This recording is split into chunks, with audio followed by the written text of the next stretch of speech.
Illegal immigration has been one of the most hotly debated topics in American politics for decades, with no easy solution in sight. It touches on issues of national security, economics, human rights, and the very identity of the United States as a nation built by immigrants.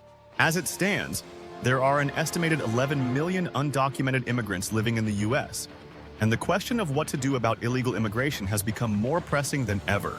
On one hand, there is the argument for strict border enforcement and deportations. Proponents of this view see illegal immigration as a direct threat to national security, claiming that it allows criminals, drugs, and even potential terrorists to slip through America's borders unchecked. Those in favor of tough enforcement measures believe that America cannot be a country of law and order if it allows people to bypass the legal immigration process without consequences. To address this, calls for building walls, increasing surveillance, and ramping up border patrol efforts have been central to the political discourse. But border enforcement alone hasn't proven to be a silver bullet for the issue. Despite heightened security measures, including the partial construction of a border wall during the Trump administration, illegal crossings still occur, allowing human traffickers to exploit weaknesses in the system. Critics of the enforcement-only approach argue that it treats symptoms rather than the root cause of the problem. Poverty, violence, and instability in the countries from which most migrants are fleeing. To deal with the root causes of illegal immigration, some suggest that America should shift its focus toward foreign policy solutions. Countries like Mexico, Guatemala, Honduras, and El Salvador are major sources of undocumented immigration, driven by factors like political corruption, gang violence, economic instability, and poor job opportunities. If the U.S. can invest in development programs and create incentives for stability in these regions, perhaps fewer people will feel compelled to flee to America in search of a better life. This strategy, often referred to as nation-building abroad, has gained traction in discussions about long-term immigration reform. Another significant challenge to dealing with illegal immigration is the American labor market itself. Many businesses, particularly in industries like agriculture, construction, and hospitality, have come to rely on undocumented workers to fill low-wage jobs that American citizens are often unwilling to take.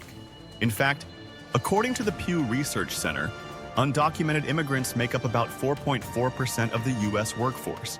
Without these workers, experts argue, several sectors of the economy could face severe labor shortages, which could drive up costs and hurt consumers.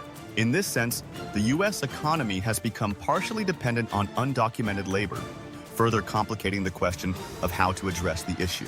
Those advocating for a more compassionate approach to immigration reform argue for pathways to legal status or citizenship for certain undocumented immigrants, especially those who have been living and working in the U.S. for many years.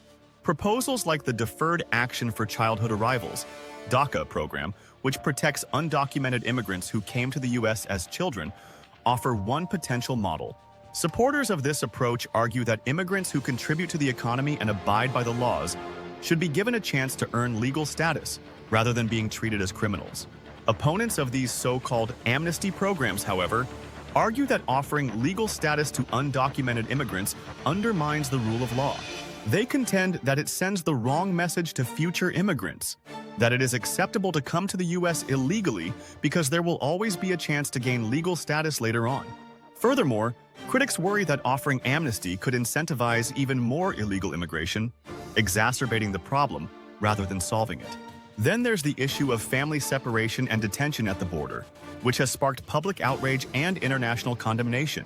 Under previous administrations, policies like zero tolerance led to the separation of thousands of children from their parents, leading to chaotic and inhumane conditions in detention centers.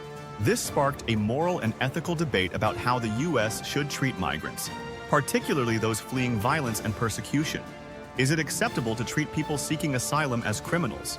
And what responsibility does America have, if any, to provide refuge to those in desperate situations?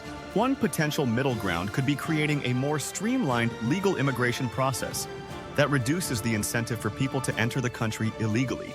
Critics of the current system argue that it is slow, inefficient, and doesn't provide enough opportunities for people to come to the U.S. through legal means.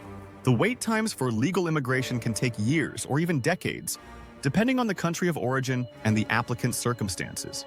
By reforming and expanding legal immigration channels, the U.S. might be able to reduce illegal immigration by providing more options for people to come to the country lawfully. As America considers the future of its immigration policy, one of the most difficult challenges will be balancing security with humanity. On one side, there are those who believe that securing the border and enforcing immigration laws should be the top priority. On the other side, there are those who believe that a more compassionate approach is necessary to address the reality of millions of undocumented immigrants who are already in the country. Finding common ground between these two perspectives has been difficult, and any long-term solution will likely require compromise on both sides. But what about the millions of undocumented immigrants already living in the U.S.? Many have been in the country for decades, raising families, building careers, and contributing to their communities. A mass deportation effort would be not only logistically challenging, but also ethically questionable, as it would tear apart families and destabilize communities. On the other hand, ignoring the issue or providing blanket amnesty could be seen as undermining the integrity of the immigration system. This is perhaps the most contentious part of the debate: what to do with those who are already here. One possible solution could be a tiered system of legal pathways, where undocumented immigrants could apply for different levels of legal status depending on their circumstances. For example, those who have been in the country for a long time and have no criminal record could be given the chance to earn legal residency, while recent arrivals could be prioritized for deportation. Another proposal is to require undocumented immigrants to pay a fine or fulfill community service requirements as part of the process for gaining legal status, ensuring that they take responsibility for breaking immigration laws without being subjected to mass deportation. In conclusion, illegal immigration is an incredibly complex and multifaceted issue that requires a balanced approach. The U.S. must find ways to secure its borders and enforce immigration laws while also addressing the root causes of migration and providing humane treatment to those seeking refuge. Comprehensive immigration reform will not be easy, but it is necessary if the U.S. hopes to create a fair, just, and secure system for the future.